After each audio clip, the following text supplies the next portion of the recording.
Hello students, आज हम chapter 7 के एक्सरसाइज 7.3 का क्वेश्चन नंबर 8 और 9 करेंगे। क्वेश्चन नंबर 8 में आपको वर्ड प्रॉब्लम है और एक देखने से बड़ा लग रहा है लेकिन बहुत आसान है। क्वेश्चन नंबर 8 के में बोला गया है रमेश हैड 20 पेंसिल्स। रमेश एक बच्चा है, उसके पास 20 पेंसिल्स हैं। शीला हैड 50 पेंसिल्स और शीला के पास 50 पेंसिल्स हैं। Ramesh and Jamal had 80 pencils और जमाल के पास कितनी है 80 पेंसिल्स।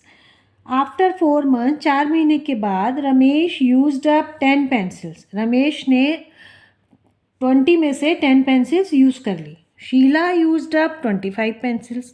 शीला ने 25 पेंसिल्स यूज़ कर ली। And Jamal used up 40 pencils. Jamal ने 40 पेंसिल्स यूज़ कर ली। What fraction did each use up? मतलब जितना जो फ्रैक्शन जो पेंसिल उन्होंने यूज़ किया है वो टोटल पेंसिल का कितना फ्रैक्शनल पार्ट है, कितना फ्रैक्शन है, वो आपको निकाल के दिखाना है।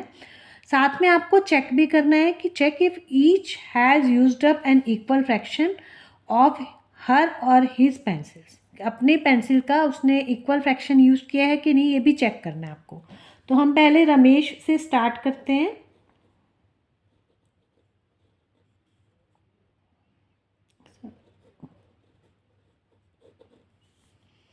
पहले हम रमेश के निकालते हैं। Ramesh had pencils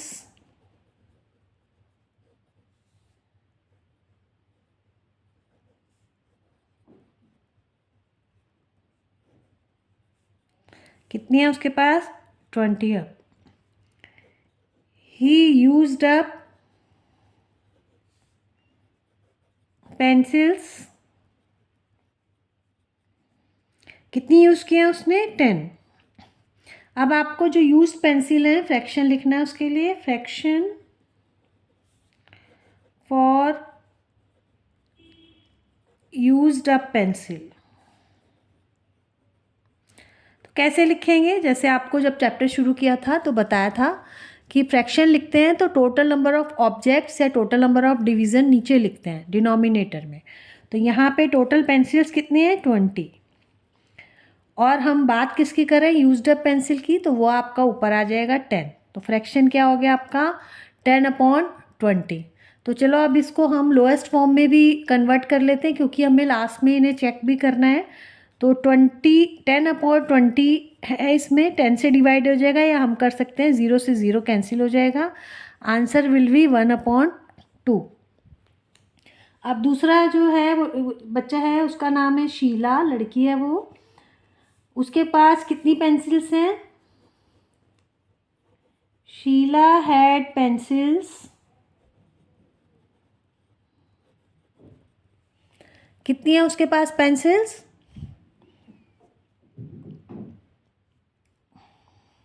50।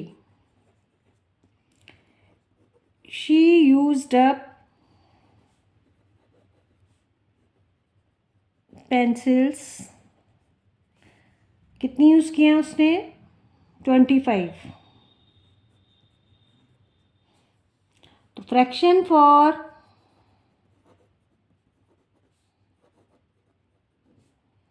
Used up pencil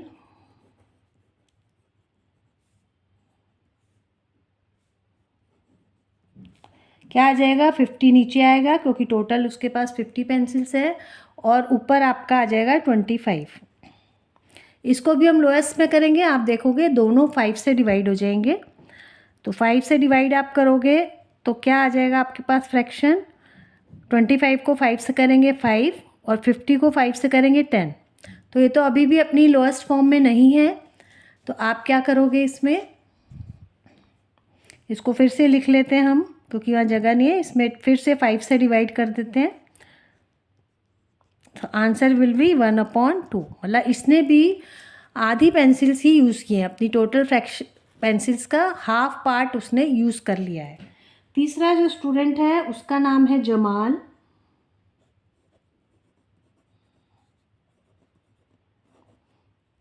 उसने कितनी पेंसिल्स हैं? उसके पास 80 पेंसिल्स। तो Jamal had pencils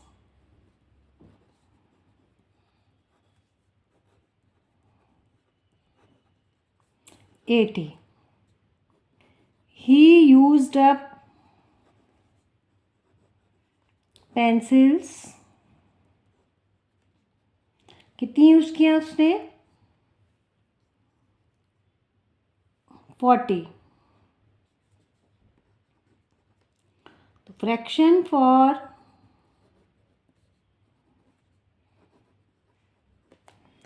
used up pencils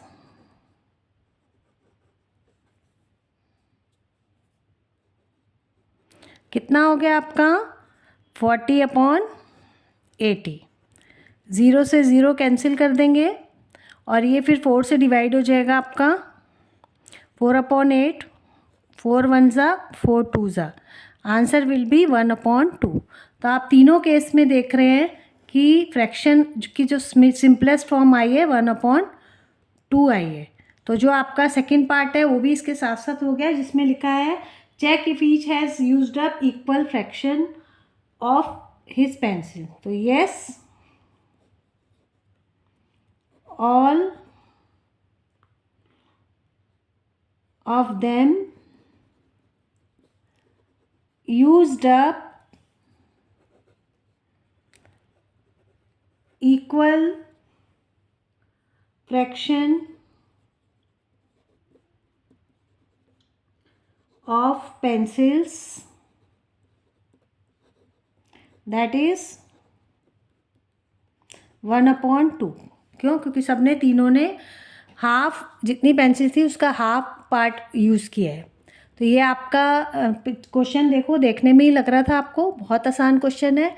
और सब बच्चों को मेरे को रिक्वेस्ट है सारे स्टूडेंट्स से कि सिर्फ वीडियो देखने के से ही नहीं होगा, आपको उसके बाद खुद से करके भी देखना है। जब आप देखते हो, समझाते हैं हम, तो आपको ऐसा लगता है बहुत आसान है। आपको क्या प्रॉब्लम आ रही है, क्या चीज़ नहीं समझ में आई, जब तक आप खुद से नहीं करोगे आपको समझ में नहीं आएगा। अब हम इस एक्सरसाइज का लास्ट क्वेश्चन करेंगे।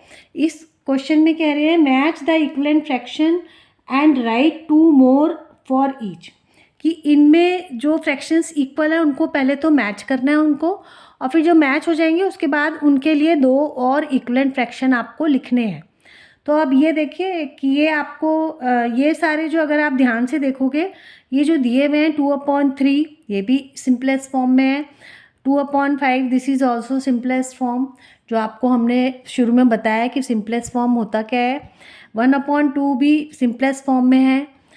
5/8 भी सिंपलेस्ट फॉर्म में है, क्योंकि इसमें भी कोई कॉमन फैक्टर आपका नहीं है जो कि मैच हो रहा हो। फिर आपका है 9/10, ये भी सिंपलेस्ट फॉर्म में है, कोई कॉमन फैक्टर नहीं है। तो हम क्या करेंगे, मैच इसके लिए सिंपली है कि इसको भी हम सिंपलेस्ट फॉर्म में, जो लेफ़्ट साइड पे जो हमें फ्रैक्शंस दिए हुए हैं इनको भी सिंपलेस्ट फॉर्म में ले आएंगे। पहला फ्रैक्शन आप देख रहे हो, तो ये तो एक तो अब आपको ये कंसेप्ट क्लियर हो गया होगा कि 0 से 0 कैंसिल हम क्यों करते हैं। तो ये 0 से 0 आपने कैंसिल कर दी। अब आपका फ्रैक्शन क्या बच गया? 25/40। अब आप देखोगे कि ये 5 से डिवाइड हो जाएगा, दोनों का कॉमन फैक्टर क्या है? 5।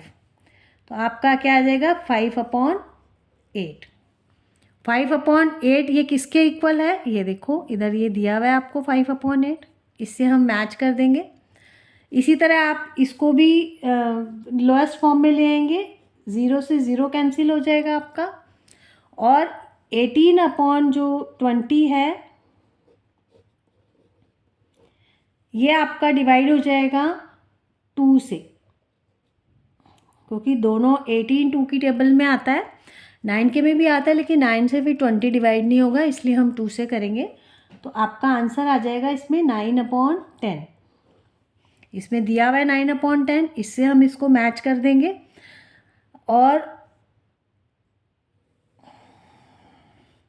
फिर आपका है 66/99। तो ये आप देख रहे हो 66, इसमें 0 से 0 कर देंगे, और ये दोनों जो नंबर्स हैं वो 11 की टेबल में आते हैं। 11 का टेबल बहुत आसान होता है, सब बच्चों को मोस्टली आता है। तो ये 11 से डिवाइड हो जाएगा 66/99।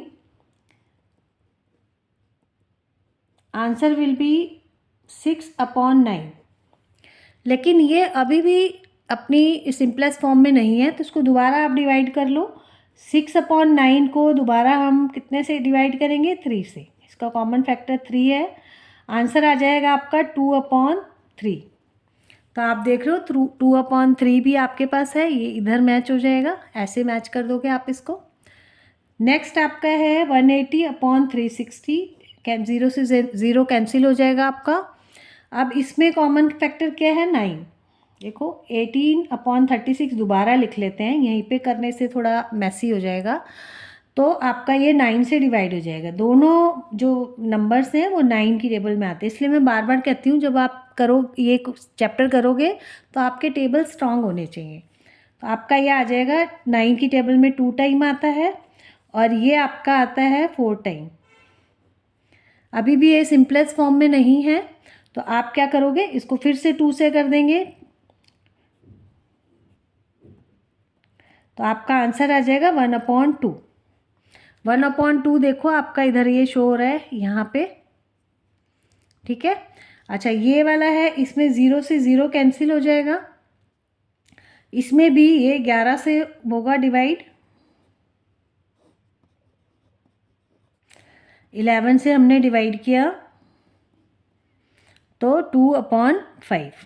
ये देखो ये रहा आपका 2/5, इससे हम इसको मैच कर देंगे। अब दूसरी बात यह है कि उसने बोला है कि जो फ्रैक्शन आया आपका, जो मैच हुआ है, उसके बाकी के भी 2 फ्रैक्शंस आपको लिखने हैं। तो फर्स्ट वाला आपका इसके साथ मैच हुआ है 5/8 के साथ, और आपको ये देखना है कि ये देखो सिंपलेस्ट फॉर्म में अपनी ऑलरेडी, तो डिवाइड करने का तो मतलब ही नहीं है, इसलिए हम इसको मल्टीप्लाई कर लेंगे। 5/8 को अगर हम 2 से मल्टीप्लाई करते हैं तो एक और फ्रैक्शन आ जाएगा आपको 10/16। एक फ्रैक्शन आ गया आपका। आप 3 से कर लो, 5/8 को 3 से कर लो, किसी भी नंबर से करते हो, बस सिमिलर होना चाहिए न्यूमरेटर और डिनोमिनेटर दोनों में। तो आपका यहाँ आ जाएगा 15/24। तो देखो ये आपका सम का सेकंड पार्ट भी हो गया कि आपको 2 फ्रैक्शन और लिखने हैं जो आप मैच करोगे उसके बाद। आप सेकंड वाला किससे मैच हो रहा है? 9/10 से। इसमें भी ऐसे ही करेंगे हम। 9/10 को आप पहले देखो एक 2 से करके तो आए हुए हैं, या आप 3 से कर लो। 3 9s are 27 और ये 30, एक ही आ गया। 4 से कर सकते हो आप 36/40। सिमिलरली थर्ड क्वेश्चन है, इसमें आपका है 2/3, इसके साथ मैच हुआ है ये। 2/3 को भी आप मल्टीप्लाई कर सकते हो, 3 से कर लेते हैं। 3 से हो जाएगा आपका 6/9, और सिमिलरली 2/3 को आप 5 से कर लेते हैं। चलो, आप ज़रूरी नहीं है कि आपको सीक्वेंस में ही करना है, आप किसी भी नंबर से करके निकाल सकते हो, आंसर सही होगा वो 3/15। तो ये 2 आ गए आपके, एक ये आ गया और एक ये वाला आ गया। तो ऐसा ज़रूरी नहीं है कि 2 के बाद 3 से ही करना है, आप 5 से भी कर सकते हो। नेक्स्ट है आपका 18/30 फोर्थ वाला, इसका आपका सिंपलेस्ट फॉर्म है 1/2 जो इसके साथ मैच हुआ है। तो इसमें भी आप 1/2 को 5 से कर लेते हैं, 5/10। नेक्स्ट आप इसको 6 से कर लीजिए, 6/12। ज़रूरी नहीं है आपको 2 3 से ऐसे करना है, आप किसी से भी करोगे, जो नया फ्रैक्शन आएगा वो इसके इक्वल होगा। और आपको बस ये ध्यान रखना है कि न्यूमरेटर और डिनोमिनेटर दोनों को सेम नंबर से मल्टीप्लाई करना है। नेक्स्ट आपका जो लास्ट है फोर्थ वाला, इसमें आपका सिंपलेस्ट फॉर्म 2/5 इसके साथ मैच हुआ है। इसमें भी आप क्या करोगे? 2/5 को 3 से कर लेते हैं,